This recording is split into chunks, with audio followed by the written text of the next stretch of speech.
Audiolibros con texto presenta A veces el jurado se equivoca, de Edward Phillips Oppenheim.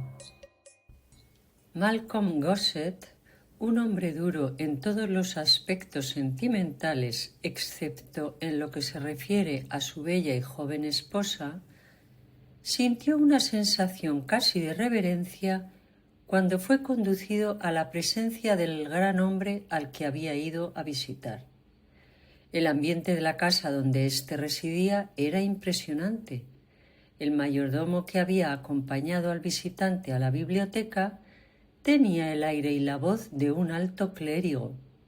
La biblioteca, con su cálido aire de reclusión y el leve olor mezclado de cuero y rosas, poseía una atmósfera sutilmente distintiva, y el famoso juez que recibió a su visitante con una cortés palabra de disculpa por permanecer sentado era notablemente una de las personalidades más atractivas de su época.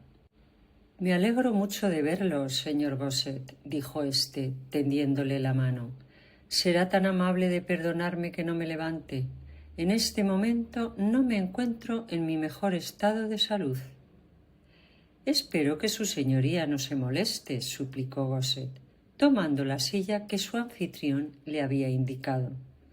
«Lamento haber leído en los periódicos que se encuentra temporalmente inválido». Lord Harlow tenía ciertamente el aspecto demacrado de un hombre que estaba padeciendo alguna enfermedad. Su rostro estaba casi pálido como la cera, pero su voz, por las cualidades que siempre lo habían hecho famoso, seguía siendo clara y agradable, y sus rasgos conservaban su firmeza. «Señor Gossett, tengo entendido que usted ha trabajado en Scotland Yard durante 7 años. ¿Por casualidad alguna vez le interesó el caso de Peter Morton? ¿El hombre que fue sentenciado a muerte por asesinato y luego indultado?» El juez asintió. «Me alegro de que recuerde el caso, señor Gossett», dijo. «Si me lo permite, voy a hacerle una confesión. Quizá eso haga más inteligible el resto de nuestra conversación». «Como desee su señoría», murmuró Gossett. Se supone que la carrera jurídica, con el tiempo, despoja a una persona de toda tendencia a la superstición o al sentimentalismo. En mi caso, nunca ha sido así. Durante toda mi vida, confiando principalmente, por supuesto, en mi juicio, he estado influido por lo que, a falta de una palabra mejor, debo llamar inspiración. Es decir, ha habido ocasiones en que al tratar con un preso me he visto influido no solo por los hechos probados del caso, sino también por mis propios sentimientos sobre si creía o no en la culpabilidad del individuo en cuestión. «Eso es muy interesante», dijo Malcolm Gossett. «En este momento», continuó Lord Harlow, «me encuentro inmerso en la tarea de escribir mis memorias. En ellas admito francamente lo que mucha gente, sin duda, consideraría una debilidad en mi forma de pensar. Pero es de esta forma, y eso es todo lo que hay que decir al respecto. Nunca existió con más fuerza, señor Gossett, que en el caso de Peter Morton».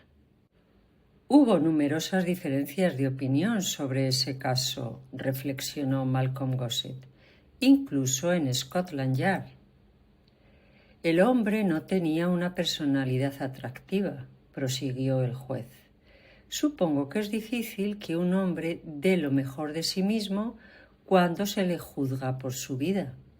Sin embargo, desde el primer momento me invadió una sensación inquietante de inocencia.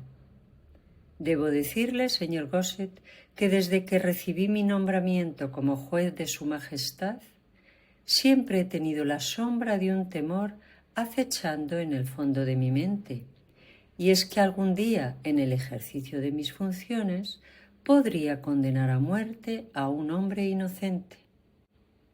Es una responsabilidad terrible, asintió Gossett. Hacia el final del proceso contra Peter Morton, continuó Lord Harlow, sentí ese temor con más fuerza que nunca en mi vida. Cuando llegó el momento de hacer la recapitulación, creo que todos los presentes en el tribunal se sorprendieron de mi sinceridad. Nadie me ha acusado nunca de ser parcial. Nadie me ha acusado nunca de no darme cuenta de que la recapitulación de un juez no debe ser ni una apelación al jurado en favor del acusado ni una exigencia de su condena. Traté de darme cuenta de eso incluso ese día. Por otra parte, mi recapitulación, el resultado de mis convicciones personales, era tan favorable al acusado que nunca creí, ni por un momento, en la posibilidad de que el jurado no las compartiera. Sin embargo, para mi horror, después de una ausencia de 2 horas, emitieron un veredicto de culpable, y no tuve alternativa. Tuve que ponerme el birrete negro y condenar a muerte a Peter Morton. «Pero no lo colgaron», murmuró Gossett. «Como usted ha señalado, no fue ahorcado», asintió Lord Harlow. «Ello se debió, como es bien sabido entre mis colegas, a mis propios y tenaces esfuerzos por obtener un indulto. En el último momento, y cediendo por completo a mis persuasiones, el ministro del Interior cambió su sentencia por trabajos forzados, y el indulto de pena de muerte fue concedido al preso. Ahora, permítame contarle algo curioso, señor Gossett». «Todo lo que está diciendo es muy interesante», reconoció el aludido. «Bueno, con el indulto», continuó el juez, «mi interés personal en el caso disminuyó. Me libré incluso de la posibilidad de sufrir el mayor horror de mi vida. En medio de una vida realmente agotadora, el destino de Peter Morton pasó a un segundo plano en mis pensamientos. Ahora llega el momento en que, al escribir mis memorias, me ocupo de su caso, y, señor Gossett, quiero que se compadezca de mí como ser humano y no desde nuestro marco oficial, cuando le digo que en cuanto volví a ocuparme de ese caso, sentí que volvía a estar completamente convencido de la inocencia de ese hombre. Es extraño que un juez de su majestad le admita esto, pero es la verdad. Sobre el papel, el hombre parecería estar condenado con justicia por el delito de asesinato. Hoy estoy tan convencido de su inocencia como lo estaba durante ese terrible momento en que me vi obligado a sentenciarlo a muerte. Gossett estaba un tanto perplejo. Las pruebas del caso, hasta donde él recordaba, eran bastante concluyentes. Esperó en silencio a escuchar lo que el juez tenía que decir al respecto. «Hace unas noches», concluyó este último, «cené con uno de mis mejores amigos, George Littledale, el abogado criminalista. Hasta donde recuerdo, no mencionamos el caso de Peter Morton, pero continuamos con una de nuestras viejas discusiones sobre la posición de un hombre, digamos un asesino, que tiene a todo el cuerpo de detectives de Scotland Yard en su contra, y nada más que un abogado criminalista sin personal ni prestigio de su lado». En relación con esto, Littledale mencionó inmediatamente su nombre. «Me dijo que usted había empezado a trabajar por su cuenta como detective privado, con el objetivo declarado de actuar principalmente para la persona acusada. Le escribí entonces una carta esa misma noche y le pedí que viniera a verme. Y me he atrevido a extender un cheque, señor Gossett, por 500 libras. Voy a encargarle, si me lo permite, que investigue una vez más las circunstancias inmediatas que prácticamente decidieron el destino de Peter Morton. Si encuentra nuevos hechos, puede confiar en que me encargaré de que se presenten ante las autoridades competentes. Y si sucede algo que me impida estar disponible, sé que el señor Littledale le ayudará en lo que pueda.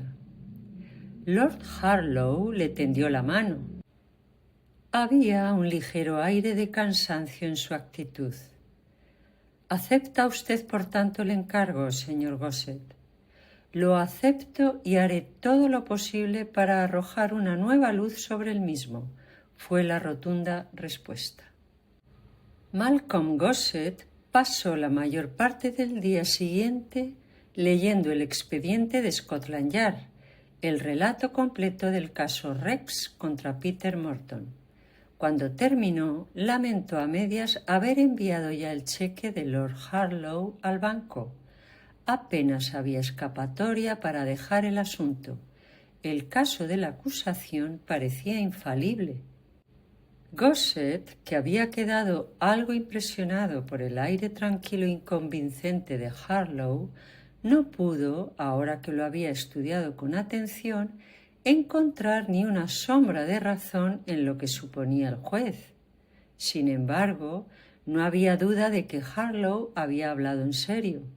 Su recapitulación, a la fría luz de los hechos revelados, parecía casi absurdamente favorable al acusado, tanto que Gossett se preguntó si el jurado no se habría visto afectado negativamente por un intento tan evidente de desorientación. Mientras Gossett se preguntaba si le convendría gastar parte de esas 500 libras en una investigación que parecía condenada al fracaso, sonó el teléfono que tenía a su lado. Descolgó el auricular y escuchó. Habla el secretario privado del señor George Littledale. El señor Littledale quiere hablar con el señor Malcolm Gossett sobre un asunto muy importante. Al habla Malcolm Gossett. Espere un momento, por favor, dijo la voz al otro lado del teléfono. En ese momento, la voz de Littledale resonó a través del cable. ¿Es usted Gossett? Sí, al habla, señor Littledale. Dígame. Le voy a enviar una visita. Acabo de subirlo a mi propio coche. Estará con usted en unos minutos. Probablemente lo veré yo mismo después. No tome ninguna medida concreta con respecto a él hasta que me haya visto. Suena muy misterioso, comentó Gossett. No puedo evitarlo. Es un extraño asunto. Nos vemos pronto. Malcolm Gossett no tuvo que esperar mucho tiempo a su visitante. Según las instrucciones, este fue recibido inmediatamente a su llegada. Era un hombre de mediana estatura, delgado, moreno y evidentemente muy nervioso. Iba vestido con un traje gris corriente, pero Gossett, que era observador, notó con curiosidad que todo en él, desde la corbata hasta las botas, era nuevo. Llevaba guantes que al parecer no tenía ningún interés en quitarse. Malcolm Gossett preguntó: ¿Viene usted de parte del señor Littledale? Sí, él me ha enviado aquí, admitió en voz baja. ¿Dónde están sus empleados? No tengo ninguno, solo un chico de oficina, confesó Gossett. ¿Por qué quiere saberlo? El hombre sonrió brevemente, con un gesto duro y sin alegría. Había notado la dirección en la que se desviaban los dedos de Gossett. No voy a robarle, si es eso lo que teme, dijo con una leve sonrisa. En realidad no soy un criminal, aunque acabo de salir de prisión. Gossett comprendió de pronto el significado de su nueva ropa y de sus manos enguantadas. Al mismo tiempo reconoció al hombre. «Dios mío, pero si es usted Peter Morton». El hombre frunció el ceño y miró nerviosamente a su alrededor. Debería dejar ese nombre en paz, dijo con brusquedad. Hace 6 años que soy el número 198 en Dartmoor. Allí hacen todo lo posible por matar a los humanos, su sangre, huesos y tendones. Gossett se inclinó sobre su escritorio. Pensé que estaba condenado de por vida, dijo. Así tenía que ser, efectivamente, contestó Morton. Entonces, después de todo, Harlow tenía razón. Lo han perdonado. El hombre gruñó con desprecio. Me he escapado, confesó. Hace más de una semana que soy un hombre libre, si es que a eso de merodear por los barrios bajos de Londres se le puede llamar libertad. Gossett movió la cabeza. Por lo general, este es un mal trabajo, dijo. No se me ocurre por qué no nos hemos enterado de su fuga. ¿Alguien ha resultado herido? Peter Morton negó con la cabeza. No soy tan tonto, declaró. Probablemente nadie antes en la historia de la prisión ha escapado como lo hice yo. Nadie tuvo la oportunidad. Cuéntemelo, pidió Gossett. Nunca he causado problemas allí, explicó el otro. Yo no soy de esa clase. Tenía todas las buenas notas posibles por buena conducta. Solían enviarme con un celador al extremo más alejado de una nueva carretera que estábamos construyendo. Yo era útil, ya que tengo algunos conocimientos de geología.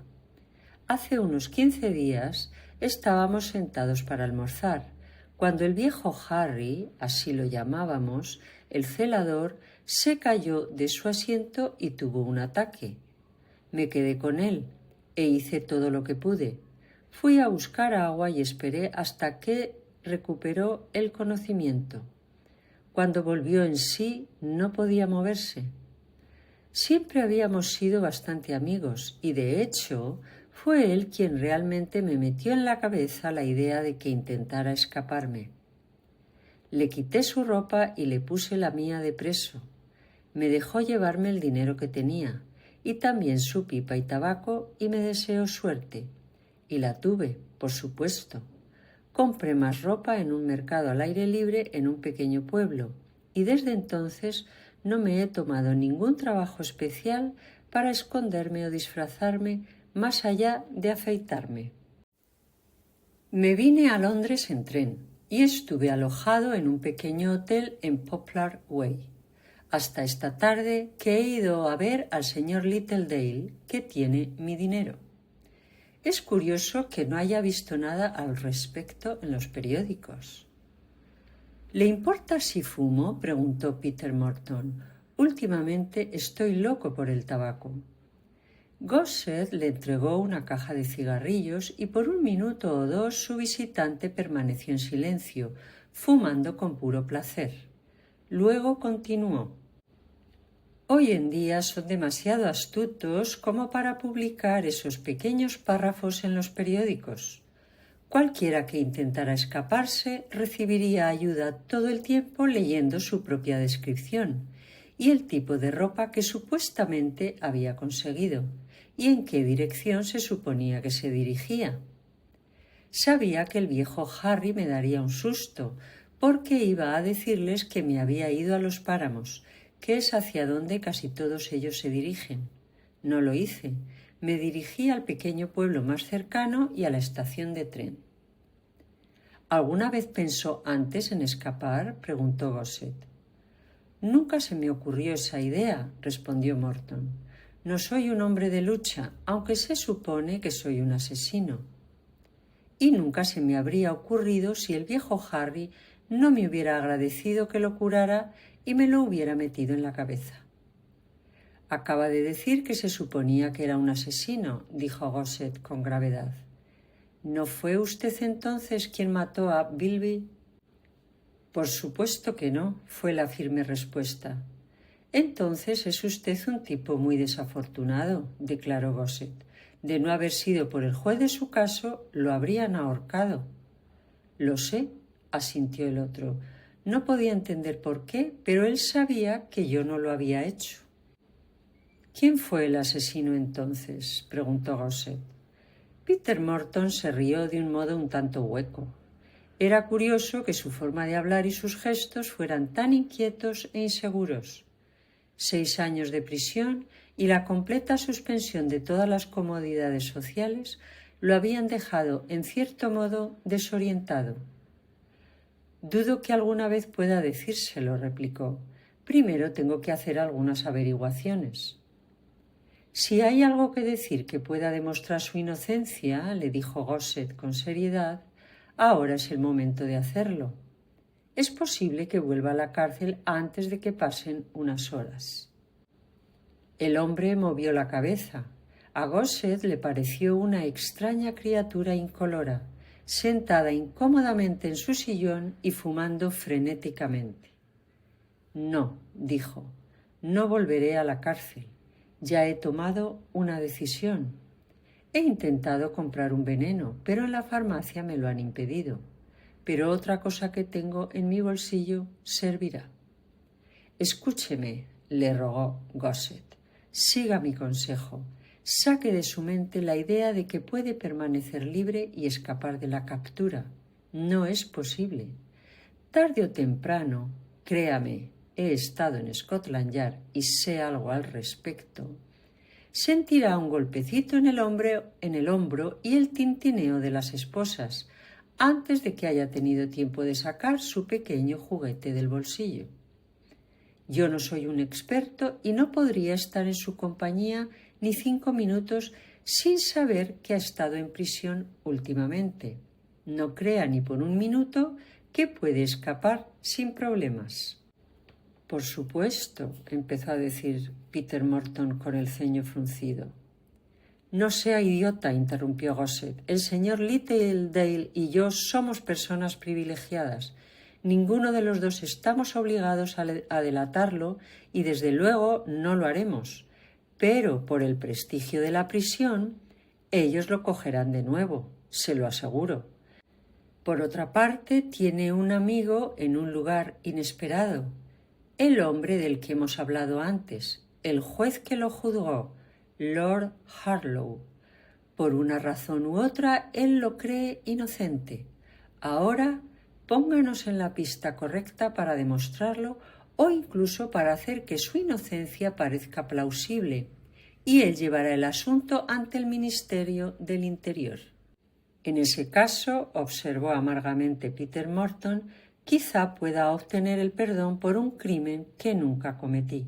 Si no ha cometido el asesinato y ha ocultado pruebas que incriminan a otra persona», dijo Gosset con severidad, «se lo merece, y un indulto gratuito es más de lo que merece».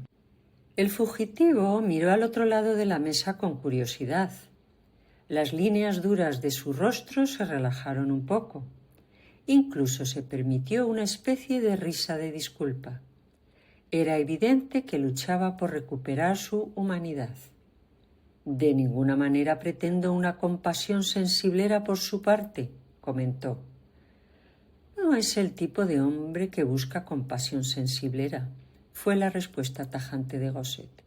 «En cuanto vuelva a ser usted mismo, se ofendería. Ahora, dígame la verdad sobre este asunto. Si no fue usted el que mató a Bilby, ¿quién lo hizo?» El hombre movió la cabeza. «No es tan fácil», respondió. «Si no le dije eso a Littledale cuando corría peligro de que me ahorcaran, es poco probable que revele el secreto ahora. Mis 6 años de agonía habrían sido en vano». «Corre un riesgo muy alto si no me dice la verdad», le advirtió Gosset. «He corrido algunos mejores», fue la tranquila respuesta. «¿No puede darme una pista y dejarme que haga algunas investigaciones?», preguntó Gosset. «Como supongo que Littledale le ha dicho, tengo 500 libras en fideicomiso para usted, un obsequio de Lord Harlow para que intente averiguar la verdad sobre este asunto». Hubo un brillo momentáneo en los ojos del hombre. «Gracias a Dios», exclamó con fervor, «hay una persona en el mundo que cree en mí. En realidad no necesito el dinero, señor Gosset, pero guárdelo por el momento. Mientras tanto, ¿Puede darme algún consejo para mantenerme alejado de la policía? Por supuesto que sí, respondió con seguridad. Hay muchos consejos. Tal como está vestido y a juzgar por su apariencia en general, hasta el detective más joven del cuerpo podría adivinar quién es. ¿No se ha dado cuenta de que lleva todo nuevo, desde los zapatos y los calcetines hasta la corbata? No he podido evitarlo. No, pero podemos hacer algo mejor por usted, declaró Gosset, poniéndose de pie. Tengo 3 o 4 mudas de ropa en mi habitación y diría que son de la misma talla. La ropa que lleva estará perfectamente segura aquí. No sé exactamente dónde se aloja, pero no debería volver allí. Si me da la dirección, pagaré la cuenta y recogeré su equipaje. Y mientras aquí se cambia de ropa. Saldré a comprarle un neceser de segunda mano y algunos artículos de tocador. Eso sí, continuó Gosset mientras tomaba al otro por el hombro y lo conducía hacia una habitación interior. No creo que nadie en el mundo pueda mantenerlo libre durante mucho tiempo, pero solo por los pocos días que lo necesite intentaremos arreglárnoslas. Espero no meterlo en problemas, dijo el fugitivo un poco incómodo. Gosset sonrió. No, yo estoy a salvo. Aquí tiene 3 conjuntos completos. Sírvase usted mismo. Ninguno es demasiado nuevo ni llama la atención. Volveré en un cuarto de hora. Si le apetece una bebida, en ese armario encontrará de todo. Una copa de jerez, un whisky, si lo prefiere. Es usted muy amable conmigo, señor Gosset. Por lo que sabe, todavía soy un asesino fugitivo. Me estoy arriesgando con usted, le dijo Gosset, sonriendo misteriosamente. Un cuarto de hora después, Peter Morton reapareció con un aspecto muy distinto. Su ropa de sarga azul oscuro le sentaba de maravilla y los llamativos zapatos marrones habían sido sustituidos por unos negros, bien lustrados pero con señales de uso. Llevaba un sombrero hongo y un par de guantes de gamuza que tampoco eran nuevos. Gosset dejó el auricular del teléfono que había estado sosteniendo y asintió. «Excelente», afirmó, «y justo a tiempo». «¿Ocurre algo?» «Me temo que le están siguiendo la pista», admitió Gosset. Eso era casi una certeza. «¿Sabe Morton? Se lo advertí». El rostro de este último volvió a ser de repente el rostro de un hombre decidido. «Pase lo que pase», dijo con severidad, «volveré a ver a mi esposa antes de que me apresen. Significa todo para mí, señor Gosset. No intente impedírmelo». «Voy a impedirle que abandone este lugar, aunque sea por un momento, Morton», fue la firme respuesta. «Pero haré todo lo posible para que pueda ver a su esposa. Ahora escúcheme con atención. El señor Littledale acaba de llamar. Scotland Yard lo ha telefoneado para comunicarle la noticia de la fuga. Por alguna razón u otra no le preguntaron si ya lo había visto. Le dijeron que estaban vigilando su casa en Whiteley Avenue y también sus oficinas. «No me importa», dijo el fugitivo con tenacidad. «Me voy a casa». Gosset puso su mano sobre su hombro. «Escuche», le ordenó. «Tiene que mantener la calma. Si sale de aquí, nunca cruzará el umbral de su casa. Estará de camino a Dartmoor antes de medianoche. Lo estoy ayudando, recuérdelo. Quiero que esté libre durante un tiempo, pero debe hacer lo que le digo.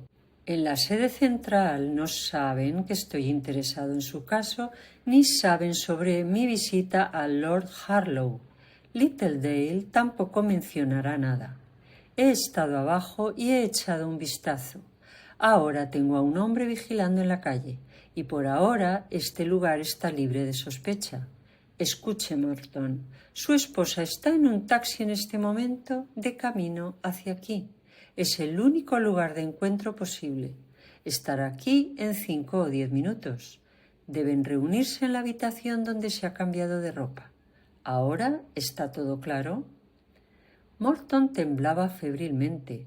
A la mención de su esposa, el miedo lo atenazó. «Está claro», murmuró. «No he visto a mi mujer en todo este tiempo. Dice que va a venir. ¿Estás seguro de que va a venir?» «Está de camino. Puede aparecer en cualquier momento. Mire, Morton, pase a la habitación de atrás y espérela allí. Yo la haré pasar». «Es mejor que se encuentren a solas, pero recuerde, mucho depende de las próximas horas. Puede haber muchas cosas mientras esté libre que nunca podrá hacer una vez que haya recibido ese pequeño golpecito en el hombro». Morton asintió.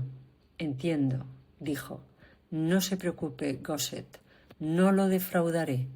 Este último lo tomó del brazo y casi lo empujó hacia la habitación trasera. ¿Oyó el sonido de pasos en las escaleras? «No la retenga mucho tiempo», rogó Morton. «Ni un segundo», prometió el otro. Gossett no esperaba ver a una mujer tan hermosa, pero no había tiempo para sorpresas. Trató de mantener su tono lo más desprovisto de emoción posible. «Soy la señora Morton», empezó a decir nerviosamente, extendiendo la mano. «Quiero ver a mi marido». «Va a verlo inmediatamente», prometió Gossett. «Venga conmigo y escúcheme atentamente. Es muy importante que tenga una conversación con él. Verá, su huida ha sido un milagro, pero pueden volver a capturarlo en cualquier momento. Es mejor que lo sepa. Dígale lo que tenga que decirle lo más rápido que pueda y luego hablaremos los tres juntos». «Sí, déjeme verlo ya, por favor», continuó. Él abrió la puerta y la empujó suavemente hacia adentro. No quiso escuchar el pequeño grito que brotó de sus labios cuando giró el picaporte. Gossett se sentó en su escritorio, se secó la frente y encendió un cigarrillo. Luego llamó al muchacho que estaba en la pequeña oficina que había fuera.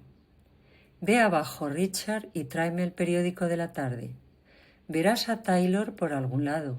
Pregúntale si alguien ha estado siguiendo a la dama que acaba de llegar y regresa lo antes posible. No respondas ningún tipo de pregunta que te haga ningún extraño». «Está bien, señor», prometió el muchacho, alejándose apresuradamente. Gossett se sentó solo a pocos metros de la habitación, intentando no oír la conversación que estaba manteniendo la pareja.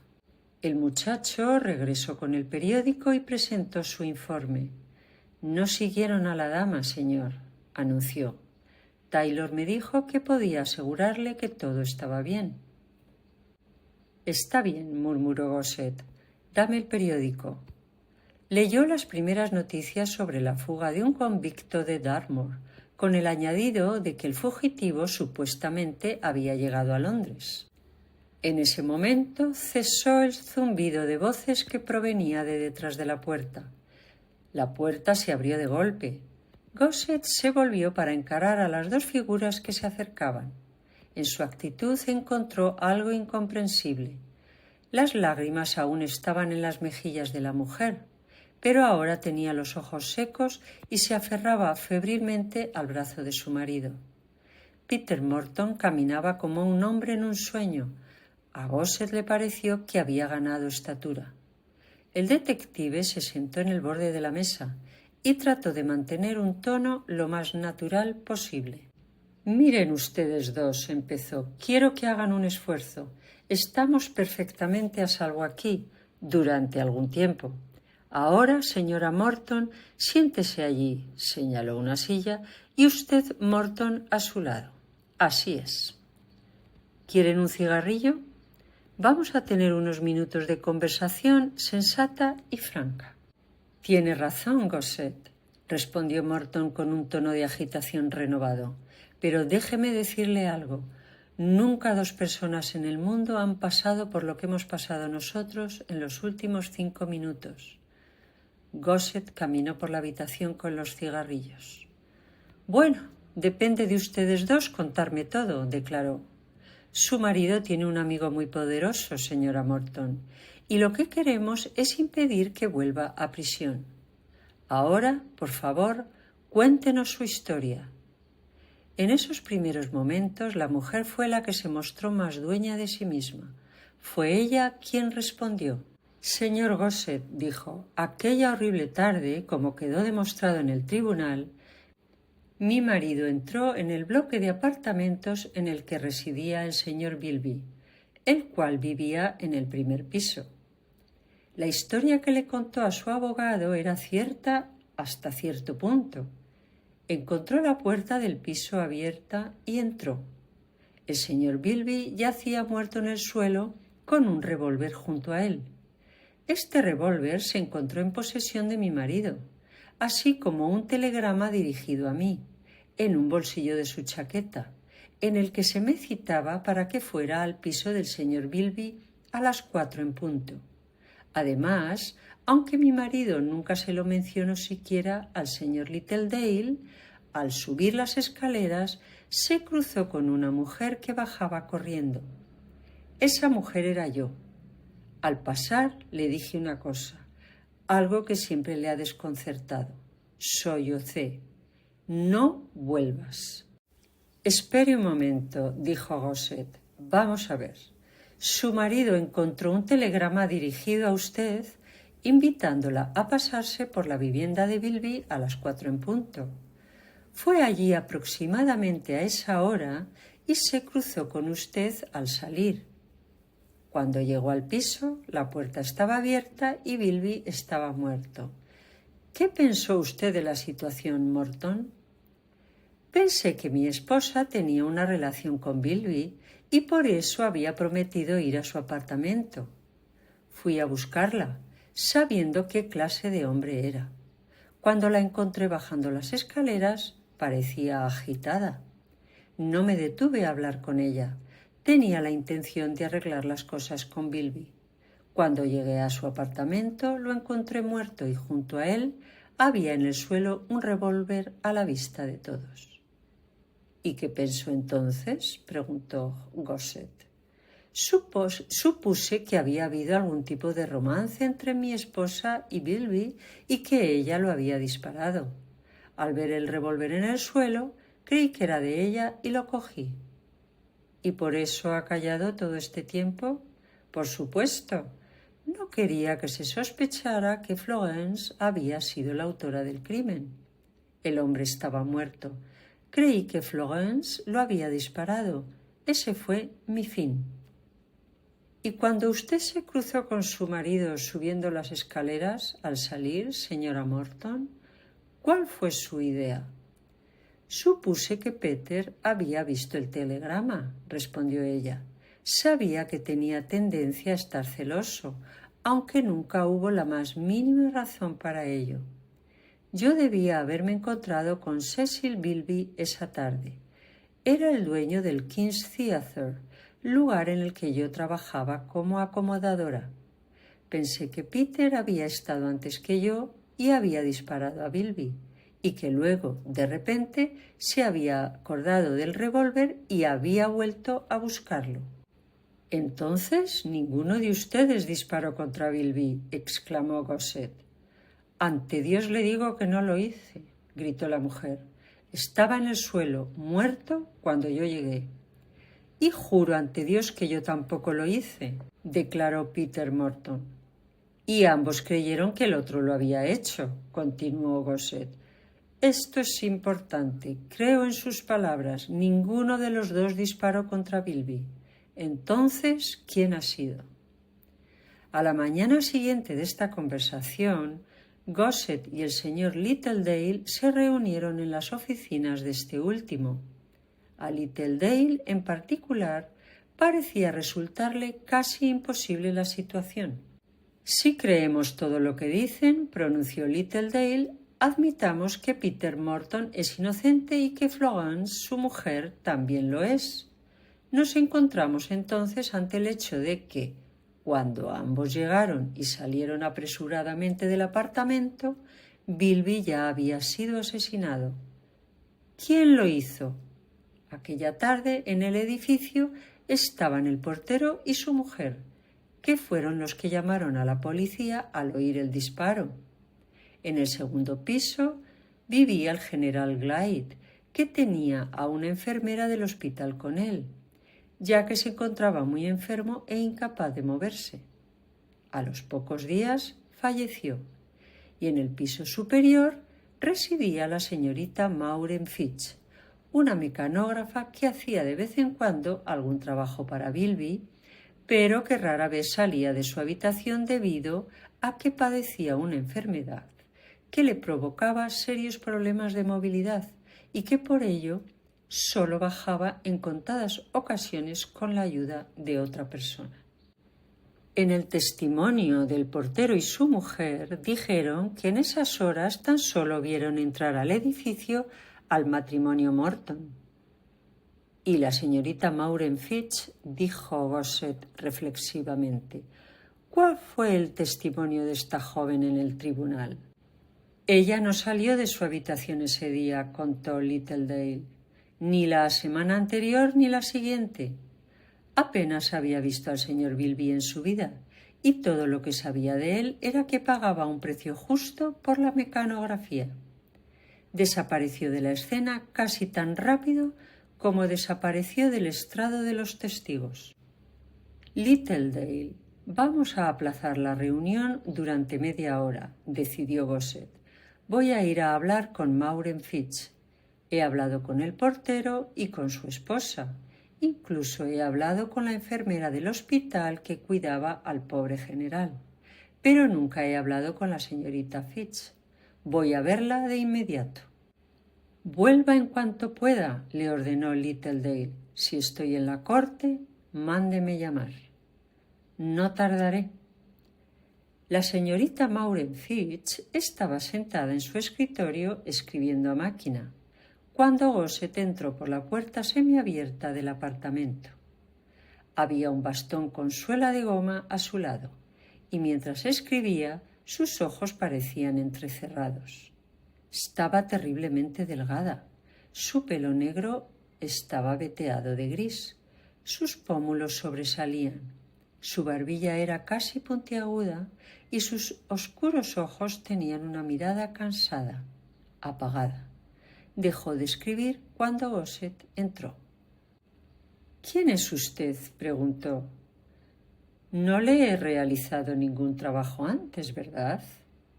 No he venido a verla por cuestiones de trabajo, señorita Fitch, respondió Gossett.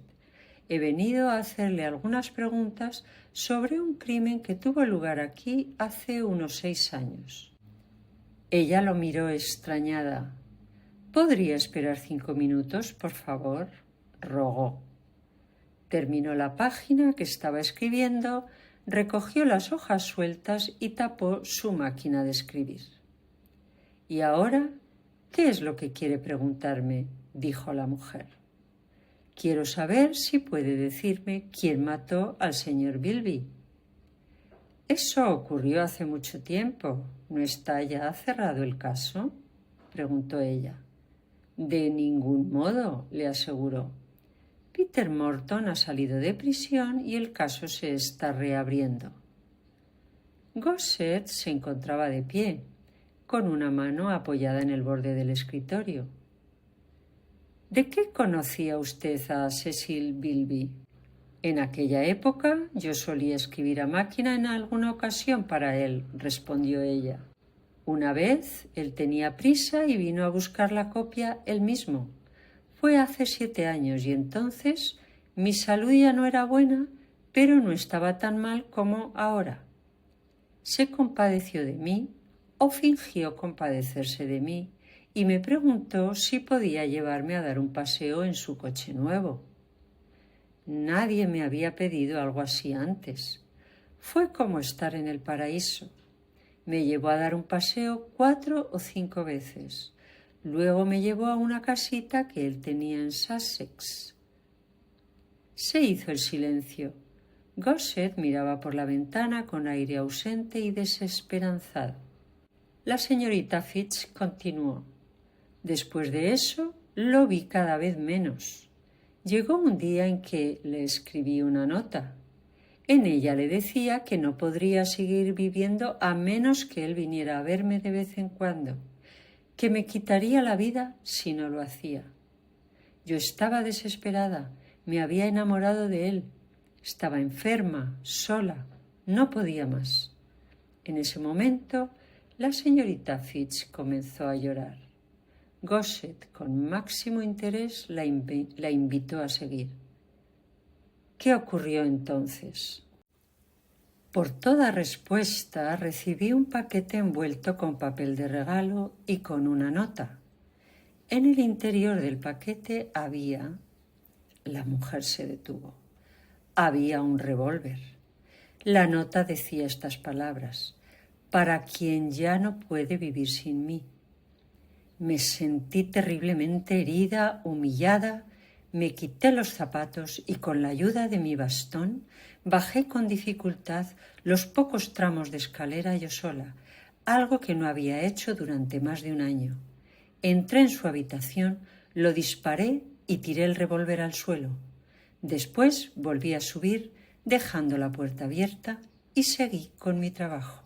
Sin embargo, mi estado de salud empeoró y tuve que ir al hospital días después. «Pero Dios mío», exclamó Gossett, «¿se da cuenta de que si no hubiera sido por un juez que tuvo un presentimiento, un hombre habría sido ahorcado por el crimen que usted cometió?» «No me importó mucho», respondió con indiferencia. «Nadie me ha mostrado nunca bondad en la vida. No he hecho más que sufrir desde que nací. ¿Por qué debería preocuparme por los demás?» Ella abrió un cajón, cogió un sobre de su interior y lo arrojó encima de la mesa. «Ahí está mi confesión», continuó.